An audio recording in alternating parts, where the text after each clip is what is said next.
Oke, selamat pagi anak-anak semua. Kita berjumpa lagi bersama Bapak Indra Manurung. Kali ini kita akan membahas materi tentang rumus trigonometri. Nah, kita di sini akan membahas rumus jumlah dan selisih dua sudut. Nah, oke, jadi materinya boleh diperhatikan di sini dia. Oke, kita bahas pelan-pelan. Yang pertama kita bahas tentang rumus jumlah sinus dan selisih sinus ya, jumlah sudut dalam sinus ya.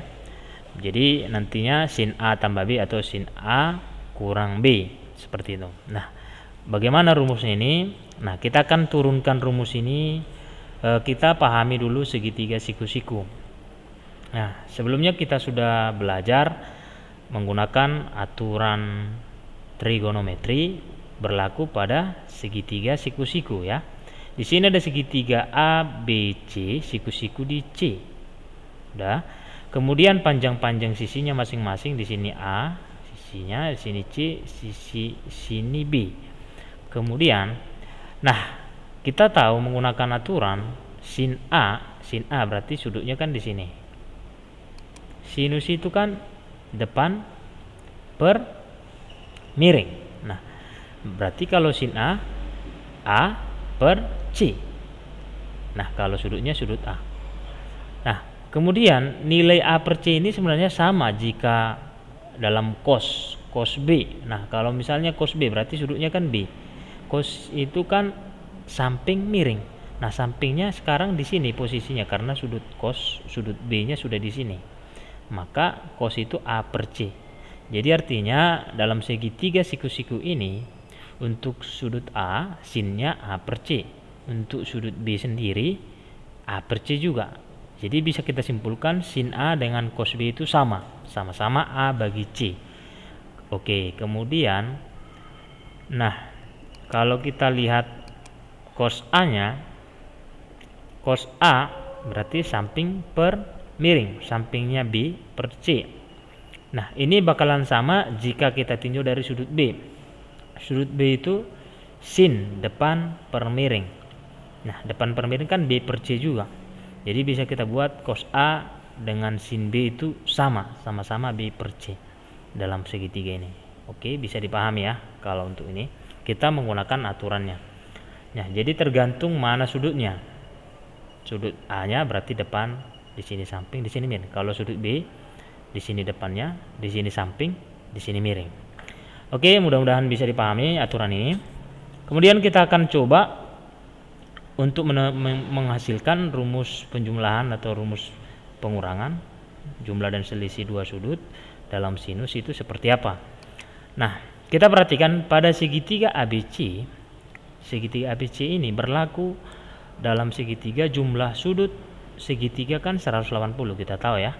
Sudut A tambah sudut B tambah sudut C itu harus jumlahnya 180 derajat. Itu sudah aturan dalam segitiga. Nah, di sini kita lihat sudut C-nya 90 ya kan. Berarti sudut A dengan B berarti 90 juga ya. Karena nanti supaya pas 180. Jadi bisa kita buat A tambah B itu pasti 190. Bisa dipahami ya? Oke, ini A dengan B-nya 90 tambah 90 kan pas 180. Oke, jadi di sini kita sepakati bahwa A tambah B itu sama dengan 90 derajat. Oke, kemudian kalau A tambah B sama dengan 90, tentu sin A, sin yang ini pasti juga sama dengan sin yang ini karena sudutnya sama. Oke, berarti sin A tambah B sama dengan sin 90 derajat. Oke, ini bisa dipahami ya. Kemudian sin A tambah B sama dengan sin 90, kita tahu ini sudut istimewa sama dengan 1 ya. Oke, kalian harus ingat juga sudut-sudut istimewa 30, 0, 30, 45, 60, 90 itu sudut istimewa di kuadran pertama. Ini harus ingat betul nilai-nilai fungsinya. Oke. Kemudian kalau kita lanjutkan, kita sudah pernah belajar identitas bahwa 1 itu kan merupakan identitas trigono. Oke, berarti ini sin A tambah B sama dengan 1. Ini kan sama dengan identitas trigonometri yang seperti ini ya, masih ingat ya. sin kuadrat tambah cos kuadrat. Nah, bisa aja kita buat seperti ini. Kemudian kalau dia kuadrat seperti ini kan bisa kita pecah jadi sin kuadrat itu kan sama aja dengan sin kali sin. Cos kuadrat kan cos kali cos. Bisa? Nah, Bapak yakin sampai di sini masih bisa? Nah, di sini kita akan lihat apa yang kita peroleh tadi di awal, bahwa sin A itu nilainya sama dengan cos B. Artinya bisa kita ganti sin A yang di sini, kita bisa ganti dengan cos B, karena sin A dengan cos B kan sama aja. Atau yang ini juga bisa kita ganti cos A, yang ini bisa juga kita ganti dengan sin B, karena cos A dengan sin B itu sama saja ya. Nah, supaya kita menemukan rumusnya, maka kalau kita lanjutkan, ini menjadi sin A tambah B, sin A nya yang ini, sin A yang ini kita ganti sama dengan cos B. Bisa ya, karena tadi di aturan segitiga ini sama. Kemudian cos A kali cos A ini kita ganti jadi sin B, karena dalam segitiga kita yang pertama tadi cos A itu sama dengan sin B. Oke, nah tentu inilah penjabaran untuk rumus jumlah sudut dalam sinus. Oke, jadi kalau ada dua sudut dijumlahkan dalam fungsi sinus, rumusnya seperti ini: sin A kali cos B tambah cos A kali sin B. Sin cos cos sin itu diingat ya, sudutnya berubah-ubah, AB seperti itu. Jadi rumus seterusnya yang akan kita ingat nantinya dan harus kita gunakan untuk mengerjakan soal, rumus jumlah dalam sinus penjumlahan sudut: sin A kali cos B tambah cos A kali sin B. Oke, bisa dipahami ya anak-anak?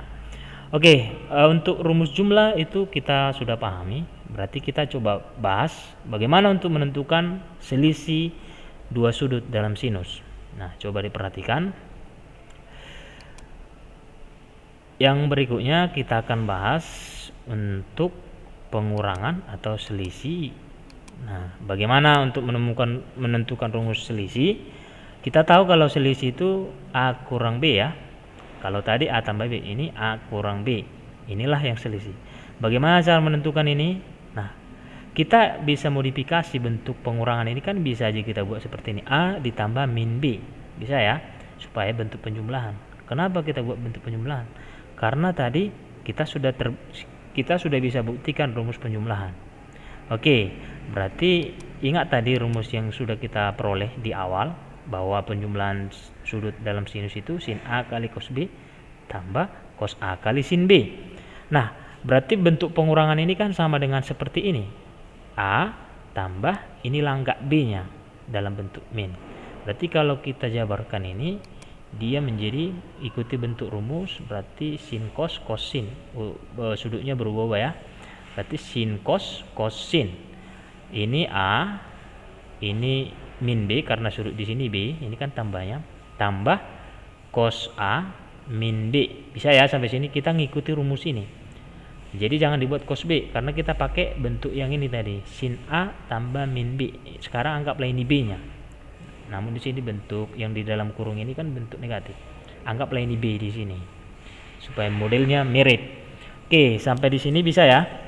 Nah, tentu ini kita harus ingat lagi kalau sudut negatif itu berada di kuadran, di kuadran keempat.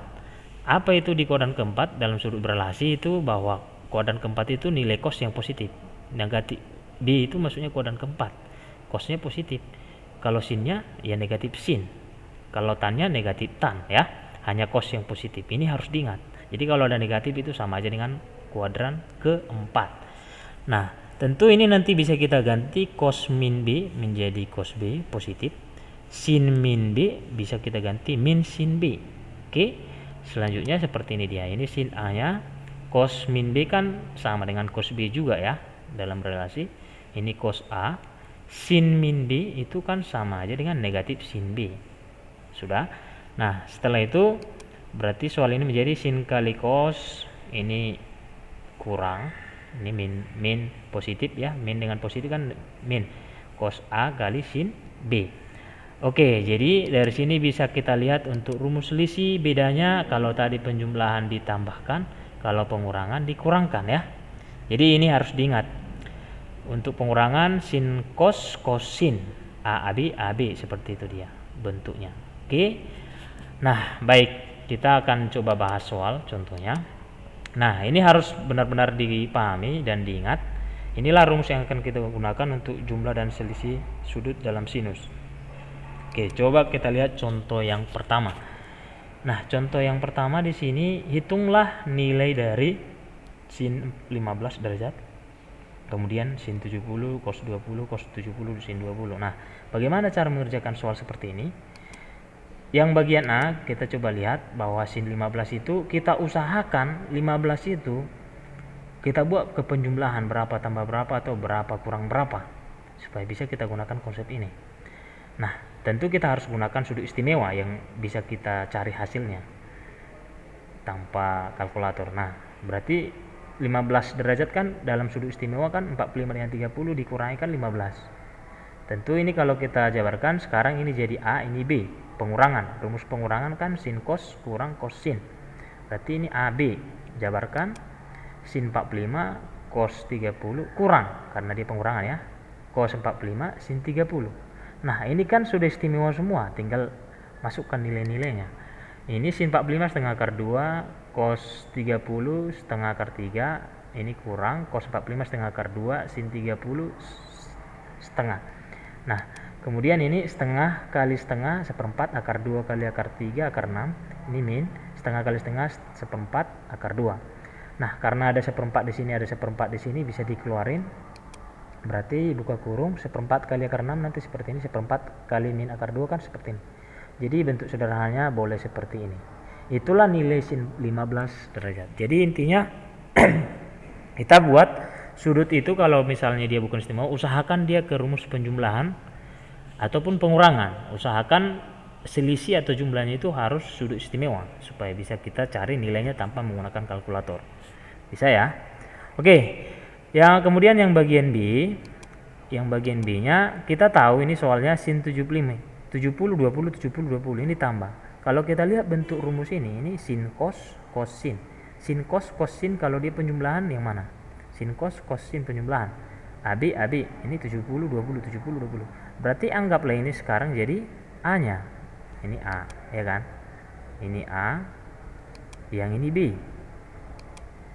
Nah, kalau tambah berarti sebenarnya sama aja ini dengan rumus penjumlahan dalam sin, ya kan? Berarti sin 70 tambah 20. Nah, kalau ini dijabarkan kan sin 70 cos 20 tambah cos 70 sin 20 dari rumus yang ini. Bisa? Oke. Karena kenapa kita harus jabarkan seperti ini? Karena ini kan bukan istimewa. Jadi kita jumlahkan aja bentuk seperti ini. Tentu dia akan menjadi istimewa. 70 tambah 20 kan 90. Bisa ya? Nah, kita tahu sin 90 itu sama dengan 1. Bagaimana? Bisa kira-kira ya? Oke, jadi benar-benar dipahami bentuk rumus penjumlahan dan pengurangan. Sin cos cos sin itu diingat. Kalau tambah tambah, kalau kurang kurang. Oke, coba kita masuk ke contoh yang kedua. Contoh berikutnya, contoh yang kedua. Di sini soalnya bisa kalian lihat dari buku Erlangga, buku matematika peminatan ya, kelas 11. Ini nomor 2, diketahui sin A 12/13 cos B 3/5 dengan sudut A tumpul dan sudut B lancip. Nilai sin A kurang B adalah, nah di sini benar-benar harus dipahami betul bahwa diketahui di sini sin A cos B, sedangkan yang ditanya sin A kurang B, ini pengurangan ya atau selisih. Kalau kita lihat sin A kurang B rumusnya kan seperti ini, pengurangan. Berarti sin A cos B kurang cos A sin B. Nah, kalau kita lihat yang diketahui, sin A-nya sudah ada, cos B-nya sudah ada, kurang cos A, ada cos A belum ada sin B belum ada. Berarti kita harus cari dulu cos A dengan sin B supaya bisa kita masukkan ke rumus ini. Bisa dipahami ya? Berarti langkah pertama cari dulu cos A dan sin B-nya. Ini harus dicari dulu. Bagaimana caranya? Di sini ada diketahui sin A. Untuk sudut A-nya tumpul. Oke, kita bahas untuk yang sudut A-nya dulu. Kalau sudut A tumpul itu kan di atas 90 derajat ya. Berarti sudut tumpul di kuadran kedua lewat dari 90. Tentu kalau sudut kuadran kedua yang positif itu hanya sin, lain dari sin negatif. Oke, itu harus benar-benar dipahami. Coba kita gambar untuk segitiga siku-siku ini, mencari perbandingannya. Nah, ini segitiga siku-siku. Misalkan ini segitiga siku-siku, di sini siku-sikunya. Nah, kemudian kita andaikan di sini A-nya, ini A. Nah, karena diketahui tadi sin A itu 12/13, berarti kalau sin itu kan aturannya demi ya, depan miring, depan per miring. Oke, ini benar-benar diingat aturan trigono. Depan per miring, depannya ini sudut A-nya. Berarti depannya kan yang ini. Depannya berarti 12. Oke.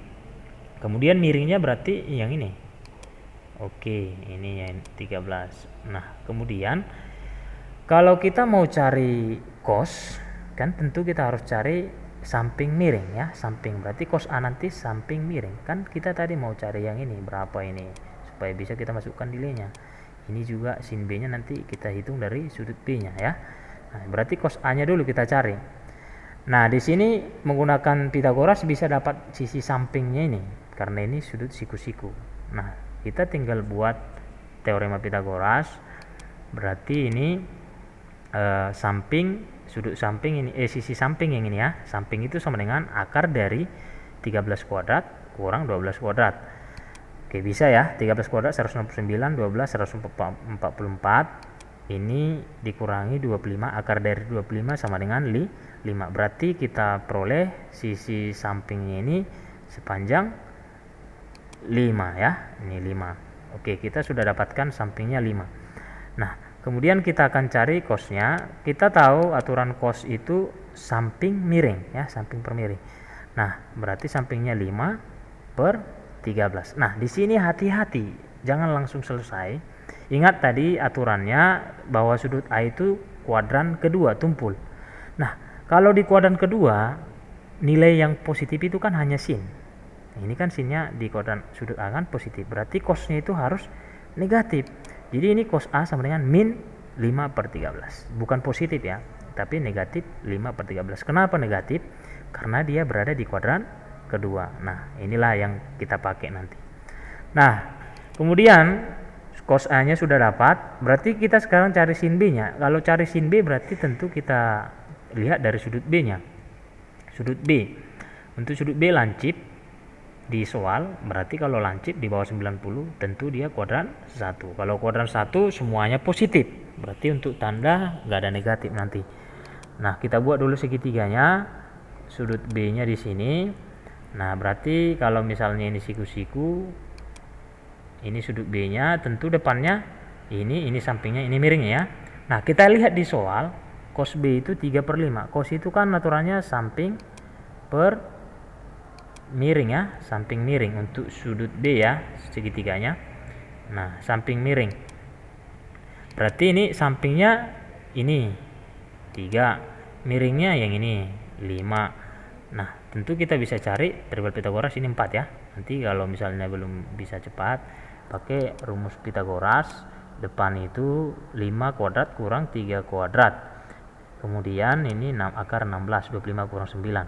Berarti akar 16 itu sama dengan 4. Kita sudah peroleh nilainya ini sama dengan panjangnya 4. Nah, depan. Tentu kita bisa cari sinnya. Sin sudut B berarti depan per miring, depan per miring. Depan per miring berarti nilainya 4/5. Nah, bagaimana tanda? Tadi kan sudut lancip kuadran 1, semua positif. Jadi positif nih. Ini tadi negatif. Nah, sekarang sudah dapat semua, tinggal masukkan ke rumus. Maka sin A kurang B, bisa kita langsung masukkan. Sin A kurang B berarti sin A-nya masukkan, ini rumusnya tadi. Sin A-nya berapa? 12/13, ini dia. Kali cos B-nya berapa? Ini cos B 3/5. Ini dikurang cos A-nya berapa? Cos A tadi min, berarti min 5/13, kurang jadinya. Kali sin B. Sin B-nya berapa? Ini tadi sin B 4/5. Tinggal kalikan ini min jadi positif. Berarti 12 kali 3 36, 13 kali 5 65. Ini jadi tambah 5 kali 4 20, 13 kali 5 65. Berarti ini penyebutnya sama, jumlahkan yang di atas 56/65. Nah, Inilah jawaban untuk soal nomor 2. Oke, bisa ya? Oke, soal yang terakhir supaya lebih paham kita bahas satu lagi. Nah, ini soal yang terakhir. Soalnya seperti ini, boleh juga nanti dilihat dari buku penerbit Erlangga ya. Diketahui cos A sama dengan 4/5, di mana sudut A sudut lancip. Hitunglah nilai dari sin A tambah 30 derajat 2 sin A cos B. Nah, hampir sama dengan soal nomor 2. Di sini berarti ada cos A. Kalau kita cari sin A tambah B, ini sin A tambah 30 maksudnya, berarti ini jadi A, ini B nya ya. Rumusnya yang ini nanti dipakai, sin cos tambah cos sin. Ini A, ini B nya sekarang. Tentu ini nanti sin A nya kita harus cari dulu ya, karena nilai sinnya belum diperoleh di sini. Nah, berarti kalau dari sudut yang diketahui cos A, cos itu kan aturannya tadi samping miring ya, ini samping miring, ini sami ya, samping miring. Ini langsung kita buat ke perbandingan segitiga, maksudnya aturan trigono dalam segitiga siku-siku. Nah, berarti kita gambar siku-sikunya, kita tentukan sudut A. Ini andaikan di sini sudut A nya, ini siku-siku ya kan, ini siku-siku. Kemudian kalau samping miring, sampingnya 4, berarti ini samping sudutnya A, ini miringnya menggunakan triple Pythagoras. Tentu ini dapat berapa? 3. Boleh dibuat nanti rumusnya 5 kuadrat dikurang 4 kuadrat sama dengan 25 kurang 16 akar 9. Akar 9 sama dengan 3. Jadi kita sudah peroleh nilainya ini sama dengan 3, panjangnya ini 3. Nah, berarti tentu kita sudah peroleh nilai dari sinnya. Sin itu depan per miring, demi. Berarti depan sudut ya, 3/5. Nah, maka hasilnya sin A 3/5. Bagaimana tandanya? Positif, karena ini kuadran 1, semuanya positif. Kemudian apakah sudah bisa kita langsung masukkan ke soal? Sudah, karena nanti sudut istimewa sudah ada nilainya. Kita coba bahas yang pertama, bagian A. Sin A tambah 30 itu kan kalau dijabarkan sin A cos 30 tambah cos A sin 30 menurut rumus yang ini. Kemudian sin A nya sudah kita peroleh 3/5, tinggal masukkan 3/5 sin A. Cos 30 kita tahu setengah akar 3, ini sudut istimewa, tambah cos A ada di soal 4/5. Sin 30 kita tahu dalam sudut istimewa setengah. Kemudian 3 kali 1 3, 5 kali 2 10 akar 3, 4 kali 1 4, 5 kali 2 10. Ini penjumlahan nggak bisa dijumlahkan, ini ada bentuk akar, tapi karena ini sama-sama per 10, 1/10 bisa kita keluarin, 1/10 buka kurung 3 akar 3 tambah 4. Ini kalau dikalikan ke dalam hasilnya seperti ini, bisa ya. Nah, inilah bentuk sederhananya. Nah, untuk yang kedua bagaimana? Untuk yang kedua itu 2 sin A cos A, ini tinggal masukkan nilainya 2, sin A nya sudah ada 3/5, cos A nya ada di soal 4/5, kalikan 2 kali 3 kali 4 sama dengan 24/20, 5 kali 5 ini kan 25. Nah, inilah jawabannya. Bagaimana anak-anak? Oke, bisa dipahami ya. Jadi demikianlah untuk pembahasan penjumlahan sudut atau pengurangan sudut dalam bentuk sin. Oke, mudah-mudahan ini bisa dipahami. Kalau sudah paham, kita akan latihan bahas soal, dan setelah itu kita akan lanjutkan ke bentuk kosinusnya. Oke, mudah-mudahan ini bermanfaat. Kita berjumpa di pertemuan berikutnya. Selamat pagi semua.